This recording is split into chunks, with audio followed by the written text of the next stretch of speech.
Scanning for you. Yeah, I know. Well, yeah, that's what the building was. I got it.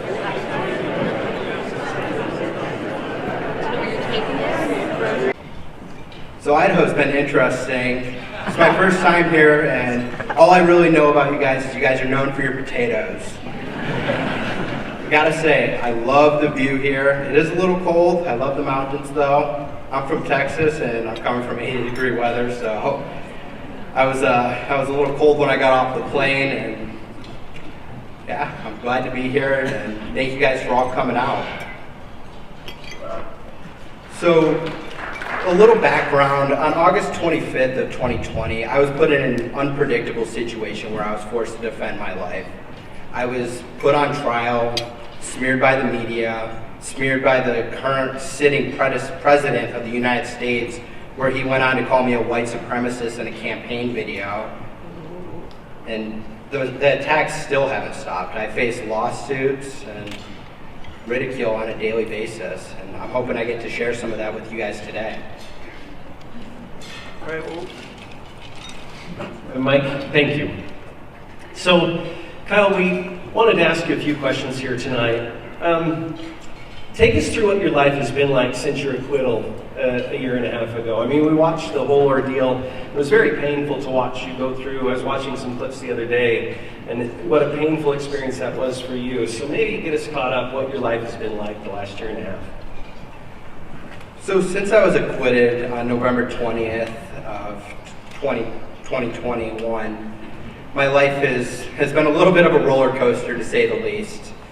I've traveled around a lot. I've got to meet a lot of cool people like Tucker Carlson, President Trump, and I've met a lot of great supporters like you guys. It's been a real honor to shake all of your guys' hand, and I've gotten to advocate for some people who may have not been known in the media very well, or the media didn't report it, such as Sergeant Daniel Perry, who was forced to defend himself.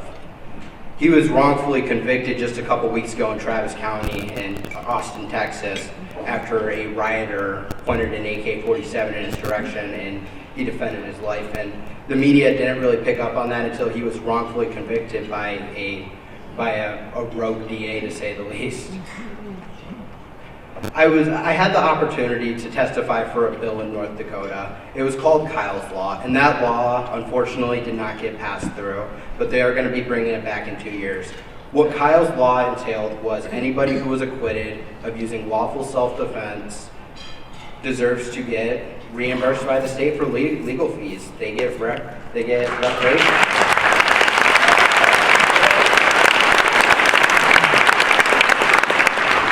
We were able to uncover some of the real rhinos in North Dakota that voted against that. I've gotten to spend a lot of time with my golden retriever. He's been an excellent service dog. He is one of the cutest dogs you will ever see, and one of the smartest, most talented dogs ever. I put a lot of training into him, and that's just some of the lot of things that I've done. We have a government that is currently coming after our Second Amendment, our rights, and in my opinion, that's an attack on the rest of the Constitution. They take our guns, they take the rest of our freedoms. Look at Chicago, look at New York, look at Los Angeles. The statistics are there. Criminals are gonna get guns and they're gonna commit crimes. It's not gonna lower the unfortunate school shootings. It's not gonna stop these bad, mentally ill, disturbed individuals from causing harms to others. What will is a good guy with a gun.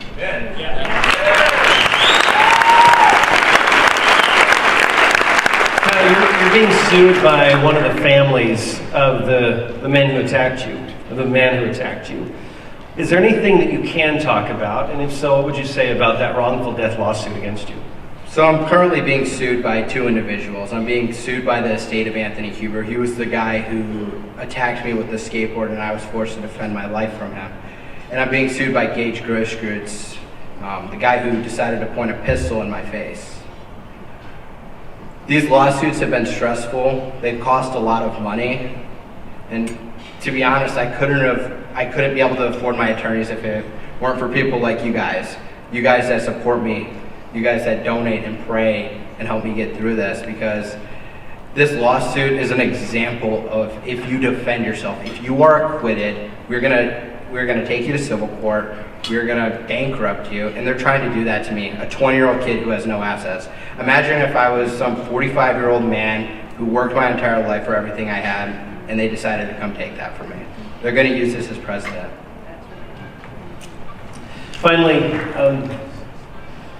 Kyle, I want to ask you, what do you think the relationship is between the right to bear arms and our other freedoms recognized in the Constitution? Our founding fathers written it out very intentionally what the Constitution says. They say we have the right to bear arms. It is in our Second Amendment. If the government comes and they say, okay, well, they were just like, that was just implied, if we come and take that, they start picking. They pick at these little things. These little things turn into bigger things. They turn into other issues. They turn into your First Amendment rights, your Fifth Amendment rights. Actually, a funny story. So while I was on trial, I'm not sure on how many of you remember the part where Attorney Binger, the assistant DA prosecuting me, violated my Fifth Amendment rights on asking about my post-arrest silence. So that was just another small example on how the government tries to violate people's rights and take them from them.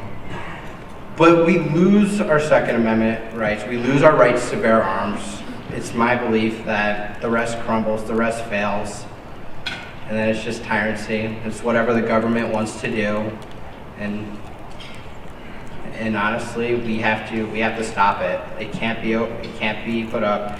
And how we stop it? We have a lot of rhinos. We have a lot of Democrats. We need to hold them accountable. These are our elected politicians. They work for us. We need to vote them out if they don't do the right thing. If they are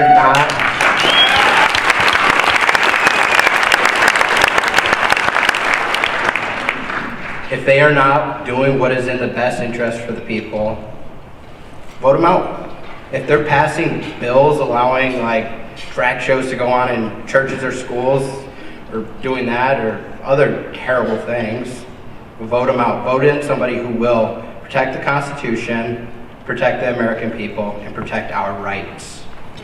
Kyle, thank you.